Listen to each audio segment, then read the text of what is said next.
Welcome to கேஸ்பாட் studios. நம்ம ஏற்கனவே சொல்லியிருந்தோம், நம்ம இளைய தளபதி விஜயோட பைரவா வர ஜனவரி 12 ரிலீஸ் ஆக போகுதுன்னு. அது மட்டும் இல்லாமல் அந்த டைமில் விஷாலோட கத்தி சண்டை ரிலீஸ் ஆகும்னு எதிர்பார்க்கப்பட்டது. ஆனால் சூர்யாவோட சிங்கம் 3 இப்போ தள்ளி போனதுனால விஷாலோட கத்தி சண்டை இப்போ டிசம்பர் 23 ரிலீஸ் ஆக போகுது. ஆனால் சூர்யாவோட சிங்கம் 3 தள்ளி போய் இப்போ பைரவா ரிலீஸ் ஆகிற அதே நாள் ரிலீஸ் ஆகிறதுக்கு நிறைய வாய்ப்பு இருக்கதா சொல்லப்படுது. இதுல ஆச்சரியப்பட வேண்டிய விஷயம் என்னன்னா, 2007 நவம்பர் 8 நம்ம இளைய தளபதி விஜயோட அழகிய தமிழ் மகனும் நம்ம சூர்யாவோட வேலும் ஒரே நாள் ரிலீஸ் ஆனிச்சு. அதுல அழகிய தமிழ் மகன் எக்ஸ்பெக்ட் பண்ண அளவுக்கு போகல, வேல் ஒரு வெற்றி படமா மாறினுச்சு. அது மட்டும் இல்லாம பைரவா இயக்குன பரதன் தான் அழகிய தமிழ் மகனை இயக்குனாரு.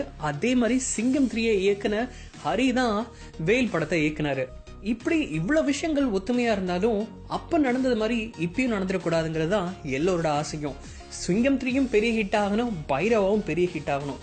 அப்பதான் தமிழ் சினிமாவுக்கு ரொம்ப நல்லது. ஆனா 2 பெரிய நடிகர்கள் ஒரே டைம்ல படம் ரிலீஸ் பண்றது தமிழ் சினிமாவுக்கு நல்லது இல்லை.